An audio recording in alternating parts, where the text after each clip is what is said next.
చదువుకున్న వాళ్ళకు ఓటయ్య రాలే. గ్రాడ్యుయేట్ బైపోల్లో 25,887 ఓట్లు చెల్లలేట.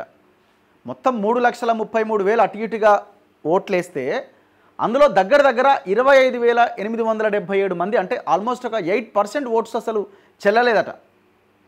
ఏముంది అక్కడ? ఇప్పుడు తీన్మార్ మల్లన్న ఆయన ఫస్ట్ ప్రయారిటీ ఓటు అడుగుతున్నాడు, ఆయనకి వేయాలని అనుకున్న వాళ్ళు అక్కడ ఖాళీగా ఉన్న బాక్స్లో 1 అని నెంబర్ పెట్టాలి, గంతే, ఏం లేదు. ఇంకా రాకేష్ రెడ్డికి వేయాలి అనుకున్న వాళ్ళు ఆ రాకేష్ రెడ్డి పక్కన 1 అని పెట్టాలి. సెకండ్ ప్రియారిటీ ఎవరో ఒకరికి వేయాలనుకున్న వాళ్ళు 2 అని పెట్టాలి. సో అట్లా 1 2 3 4 5 6 అట్లా 52 వరకు పెట్టుకుంటూ పోవచ్చు మీకు నచ్చిన వాళ్ళది. ఏలా జస్ట్ నెంబర్ వేసేయడమే. ఆ నెంబర్ కూడా మన వాళ్ళకి ఏనికి రాలేదంటే మళ్ళీ అంత చదువుకున్న వాళ్ళే, డిగ్రీ కంప్లీట్ అయిన వాళ్ళే. 25,877 ఓట్లు చెల్లలేదండి. మరి ఏం నడుస్తున్నది అసలు? మొదటి ప్రయారిటీ ఓట్లపైన తీవ్రమైన ప్రభావం. బ్యాలెట్ పేపర్లపైన చిత్ర విచిత్ర రాతలు రాసిరట. ఒక ఆయన ఐ లవ్ యూ అని రాసిండట, ఒక ఆయన జై మల్లన్న అని రాసిండట, ఒక ఆయన జై కేసీఆర్ అని రాసిండట. ఈ ఎవరికి ఇష్టం వచ్చినట్టు వాళ్ళది రాసుకుంటూ వెళ్ళిపోయారు, ఎవరికి ఇష్టం వచ్చింది వాళ్ళు. మరి అంత మాత్రం రాసిన దానికి ఓటింగ్ కేంద్రానికి ఎందుకు వెళ్ళాలి? ఇంట్లోనే కూర్చోవచ్చు కదా. రెండో ప్రాధాన్యత ఓటుకు వెళ్లాల్సిన పరిస్థితి వచ్చిందట.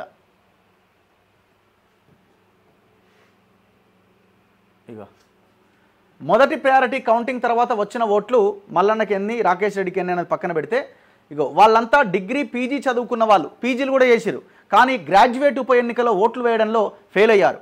ఎన్నికల అధికారులు అనేక రకాలుగా అవగాహన కల్పించినా, మీడియా ద్వారా ప్రచారం చేసినా పట్టభద్రులు సరిగ్గా ఓటు వేయలేకపోయారు. దీంతో ఇటీవల జరిగిన నల్గొండ, వరంగల్, ఖమ్మం గ్రాడ్యుయేట్ ఎమ్మెల్సీ ఉప ఎన్నికలో ఏకంగా 25,877 ఓట్లు చెల్లకుండా పోయాయి. మొత్తం 52 మంది అభ్యర్థులు బరిలో ఉండగా ప్రధాన అభ్యర్థులతో సమానంగా చెల్లని ఓట్లే 5వ స్థానంలో ఉన్నాయి. చెల్లని ఓట్ల నెంబర్ ఎంత? 5వ ప్లేసు.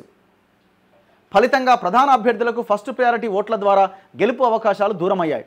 అంచనాలు తారుమారు. నల్గొండ, ఖమ్మం, వరంగల్ గ్రాడ్యుయేట్ ఉప ఎన్నికలో భారీగా పోలైన చెల్లని ఓట్లు అధికారులకు చుక్కలు చూపించాయి. చదువుకున్నోళ్లకు ఓటు వేయరాకపోవడం ఒక వింత అయితే, ఇంకొందరు బ్యాలెట్ పేపర్ల మీద విచిత్రమైన రాతలు రాసి తమ అజ్ఞానాన్ని చాటుకున్నారట. పోలైన ఓట్లలో చెల్లే ఓట్లను, చెల్లని ఓట్లను వేరు చేసేందుకే కౌంటింగ్ సిబ్బందికి ఎక్కువ టైం పడుతుంది. 52 మంది అభ్యర్థులు బరిలో ఉండడంతో జంబో బ్యాలెట్ వాడాల్సి వచ్చింది. ఒక్కో బ్యాలెట్ను చాలా జాగ్రత్తగా పరిశీలించాల్సి వస్తోంది. మొత్తం 3,36,013 ఓట్లలో మొదటి ప్రాధాన్యత ఓట్ల లెక్కింపు పూర్తయ్యేసరికి ఏకంగా 25,877 ఓట్లు చెల్లకుండా పోయాయి. ప్రధాన అభ్యర్థులైన ప్రేమేందర్ రెడ్డి, అశోక్ కుమార్కు వచ్చిన ఓట్లతో సమానంగా చెల్లని ఓట్లు బయటపడడం అధికారులను విస్మయానికి గురిచేసింది. 4 రౌండ్లలో కలిపి కాంగ్రెస్ అభ్యర్థి తీన్మార్ మల్లన్నకు వచ్చిన మెజారిటీ 18,565 ఓట్లయితే అంతకంటే ఎక్కువ సంఖ్యలో చెల్లని ఓట్లు ఉండడంతో ప్రధాన అభ్యర్థులకు మొదటి ప్రయారిటీ ఓట్ల ద్వారా విజయావకాశాలు దూరమయ్యాయి. ఇగో బ్యాలెట్ పేపర్ పైన పిచ్చి రాతలు. బ్యాలెట్ పేపర్ల మీద గ్రాడ్యుయేట్లు ఇష్టం వచ్చినట్టుగా పిచ్చి రాతలు రాశారు. 1, 2, 3 ఇలా ప్రాధాన్యత క్రమంలో అంకెలు వేయాల్సి ఉంటే ఒకటి లేకుండానే 2, 3, 4 వేస్తూ పోయిరట. ఫస్ట్ 1వ నెంబర్ వేయాల్సిందే, 1 వేయకుండా 2, 3, 4 వేస్తే ఓటు చెల్లదు. కొందరైతే అంకెల స్థానంలో క్రాస్ గుర్తులు వేసిరట, టిక్ మార్కులు పెట్టిరట. పేపర్ మీద జై మల్లన్న అని రాసిరట, జై రాకేష్ రెడ్డి అని రాసిరట. ఇంకొందరైతే బ్యాలెట్ పేపర్ వెనకాల ఫోన్పే నెంబర్లు వేయడంతో పాటు ఐ లవ్ యూ అని రాసిరట. ఇంకేమన్నా రాయిపోయినారు, బొమ్మలు అయిపోయారు అలా కూర్చొని. గ్రాడ్యుయేట్లు ఓట్లు ఎలా వేయాలనే అంశంపైన అటు ఎన్నికల కమిషన్తో పాటు పోటీ చేసిన అభ్యర్థులు కూడా తమ వంతు ప్రయత్నం చేశారు. పోలింగ్ కేంద్రాల వద్ద ఫ్లెక్సీలు ఏర్పాటు చేశారు. కానీ ఓటర్ల అజ్ఞానం వల్ల తాము నష్టపోయామని అభ్యర్థులు వాపోతున్నారు. మొదటి ప్రయారిటీతోనే నేను గెలవాల్సింది మల్లన్న, చెల్లని ఓట్లు పెద్ద సంఖ్యలో పోల్ కావడం బాధాకరం. ఓటు ఏ విధంగా వేయాలో మా వంతు బాధ్యతగా ఓటర్లకు అవగాహన కల్పించాం. చెల్లని ఓట్లు ఎక్కువగా పోల్ కావడంతో నా గెలుపు అంచనాలు తారుమారయ్యాయి. మొదటి ప్రయారిటీలో నేను గెలవాల్సి ఉన్నది, కానీ చెల్లని ఓట్ల వల్ల సెకండ్ ప్రయారిటీ దాకా వెళ్లాల్సి వచ్చింది. అసలు ఇప్పుడు పాయింట్ ఏంటంటే ఈ ఎలక్షన్ ఇట్లా నిర్వహించడమే అసలు ఇది కరెక్ట్ కాదని నాకు అనిపిస్తున్నది.